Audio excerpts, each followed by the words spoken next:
kecuali karena sesuatu yang kalau tidak karena Allah maka tidak akan ada. Inilah makna ungkapan alhamdulillah, segala puji bagi Allah, dan tidak ada satu macam pujian pun kecuali pada akhirnya bagi Allah. Makanya kalau dipuji, ibu ini alim kali ya, alhamdulillahirabbil alamin, segala puji hanya milik Allah ya. Bilang begitu, yang pantas dipuji itu hanya Allah, betul kan? Jadi kita nggak akan merasa hebat, merasa mulia. Oh iya, siapa lagi? Aku nggak akan bilang begitu ya. Langsung kita serahkan semuanya kepada Allah. Kemudian berikutnya, ketika engkau meminta kepada makhluk, ingatlah bahwa sebenarnya engkau memohon kepada Allah. Jika hatimu tidak sadar seperti ini, pertanda dirimu jauh dari Allah. Dalam sebagian kitab yang diturunkan ke bumi, Allah berfirman, jika seorang hamba membutuhkan sesuatu, lalu ia memohon kepadaku, dan aku ketahui bahwa permintaan itu memang tulus keluar dari hatinya, walaupun hajatnya itu sebesar 7 lapis langit dan bumi, pasti akan aku berikan jalan keluarnya. Kan tetapi jika ia membutuhkan sesuatu, lalu ia meminta kepada selainku, kata Allah, maka aku akan robohkan tanah dari pijakannya, dan aku runtuhkan langit dari atasnya, serta aku putuskan sebab-sebab yang ada di antara aku dengannya. Ini Allah marah, Allah nggak suka kalau kita minta sama orang tapi kita lalai. Pada hakikatnya Allah yang memberi.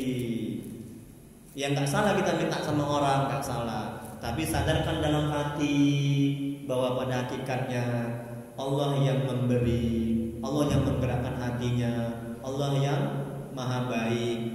Adapun orang itu sebagai perantara, ya sampainya nikmat kepada kita. Ibu gitu juga sama suami, ibu, ya bukan suami yang memberi rezeki, suaminya pemakan rezeki, ya. Sehingga ibu semakin bersyukur, semakin dekat kepada Allah, dan semakin mengenal Allah. Dan ketika ibu tidak diberi uang belanja, ibu nggak akan stres, sengsara dan menderita, ya. Nah, coba amalkan bu, itu manajemen hatinya. Kemudian berikutnya yang terakhir, permintaan dunia beserta isinya oleh Allah, oleh orang-orang yang ahli ibadah, menunjukkan lemahnya kepercayaan kepada Allah. Karena Allah sudah menjanjikan dalam Al-Quran dengan rezeki mohon dan menolong dan mencukupi. Dari Abu Sa'id Al-Khudri, semoga Allah merahmati dan meridhoinya, berkata Rasulullah SAW bersabda, Tuhan yang maha mulia dan maha besar berfirman, barang siapa yang sibuk membaca Al-Quran dan zikir kepadaku dengan tidak memohon kepadaku, maka ia aku beri sesuatu yang lebih utama daripada apa yang aku berikan kepada orang yang meminta. Sebagian ulama mengatakan, orang yang sudah dekat dan mengenal Allah dalam keadaan sesempit apapun, hendaknya ia banyak berzikir dan mendekatkan diri kepada Allah daripada minta kepada Allah. Tengok nih kan bu, itu lebih baik bu, kalau kita banyak dapat kesulitan, dapat masalah, ya cobaan hidup, kita sakit, ya badan kita nggak sehat, banyak aja zikir ketimbang minta sehat. Nggak ada rezeki, banyak aja berzikir ibadah ketimbang minta rezeki. Itu lebih baik. Nanti Allah akan kasih itu, ya. Nah, nggak mungkin Allah lalai. Kita nggak minta aja dikasih. Ya.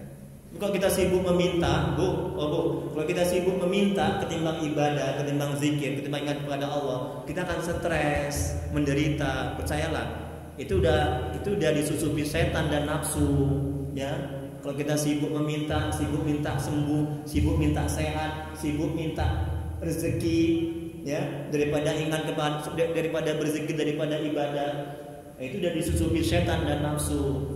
Nanti akan menderita sengsara, nggak akan ada kebaikan itu, ya. Nah, kemudian berikutnya yang terakhir, bila kita meminta untuk dekat kepada Allah, ini menunjukkan kita masih jauh dari Allah. Andai kata Allah selalu hadir dalam hati kita, kita tidak akan minta dekat kepada Allah. Jangan minta dekat kepada Allah, tapi teruslah berzikir dan beribadah. Nanti Allah buat kita dekat kepada Allah. Tengok kan, kalau saya minta dekat, terus saja berzikir, tapi nanti Allah akan mendekatkan kita kepadanya.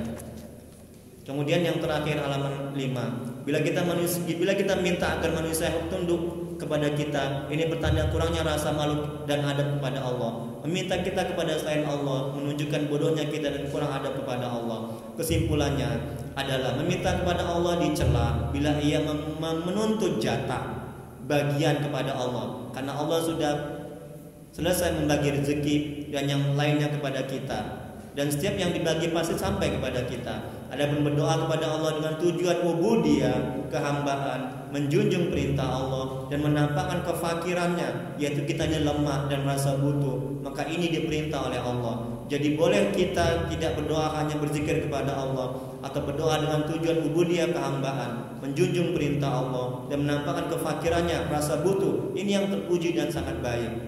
Al-Habib Amrullah bin Alawi Al-Haddad, semoga Allah merahmati dan meridhoinya, dalam syairnya mengatakan, sudah cukup ilmu Allah kepadaku. Artinya Allah Maha tahu keadaanku daripada berdoa atau merintih. Kalaupun aku tidak berdoa dan merintih, Allah tahu aku ada masalah.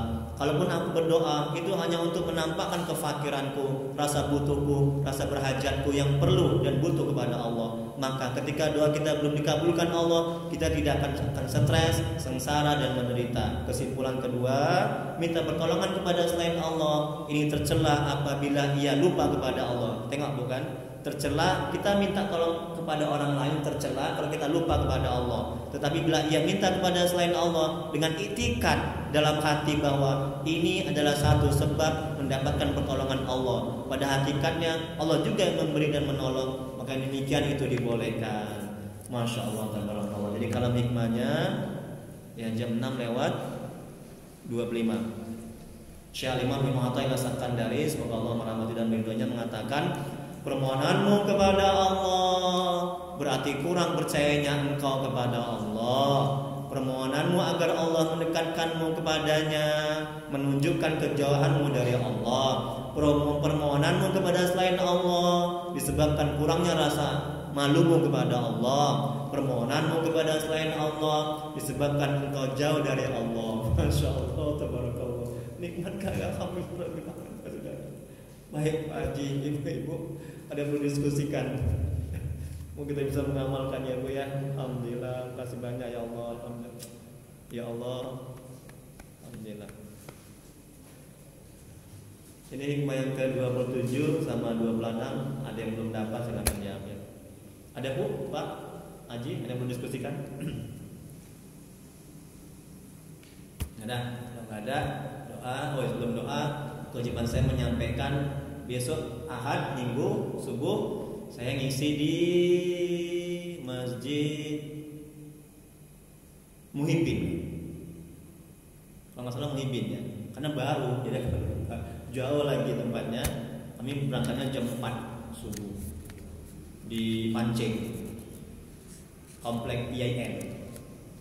Hikmah yang kedua, ya, alhamdulillah udah penuh sebulan. Setiap bulan mengisi, alhamdulillah. Minggu pertama di yang baru juga mutakin karya gua sebelum galon sebelah kiri. Nah, minggu kedua, Sabtu kedua di sini, minggu kedua di sana Pancing, minggu ketiga Istiqomah Pak Haji Parlin BKM, dan minggu keempat yang belum.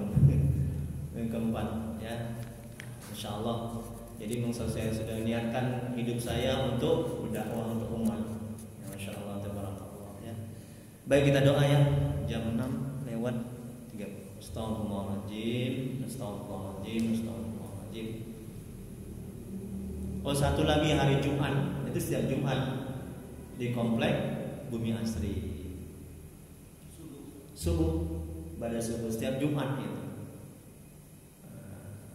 berupa halakoh kecil begitu. Nah, ya. Kitab Halikam juga, tapi sudah jauh ya. 60 atau 67 hikmah sudah, hikmah ke 67 sudah itu. Jadi sudah berulang-ulang, tamat, ngulang, tamat, ngulang, tamat, ngulang. Ya. Jadi udah lama kali Bang di situ ya. Karena saya pun juga dekat situ rumahnya ya, dekat aja.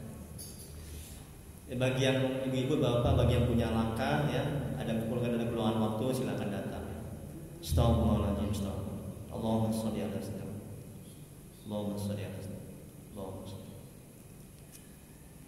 Bismillahirrahmanirrahim. Alhamdulillahirabbil alamin. Hamdan fi ni'amahu wa yakfi mazidan. Ya Rabbana lakal hamdu kama yanbaghi li jalali wajhika wa 'azimi sultani. Allahumma sholli ala sayyidina Muhammad wa ala sayyidina Muhammad. Ya Allah ya Rahman ya Rahim, dengan keberkahan dan kemuliaan Nabi Muhammad sallallahu alaihi wasallam, dan sahabat, dengan keberkahan dan kemuliaan Syekh Al-Aceh, dengan keberkahan dan Syekh Imam Athaillah As-Sakandari. Ampuni ya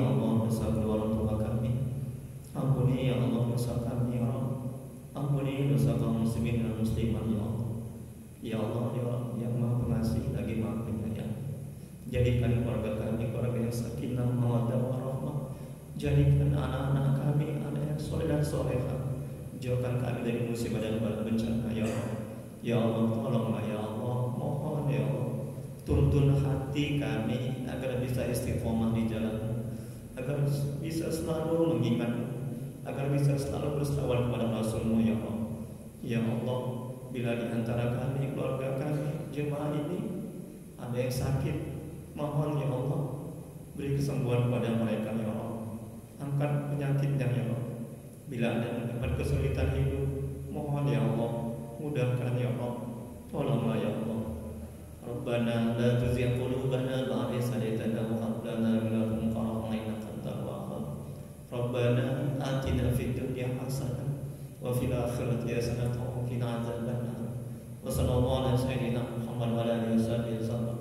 Subhana rabbika rabbil izzati amma yasifun wa salamun ala mursalin walhamdulillahi rabbil alamin.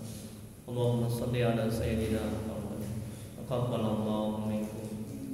Assalamualaikum warahmatullahi wabarakatuh.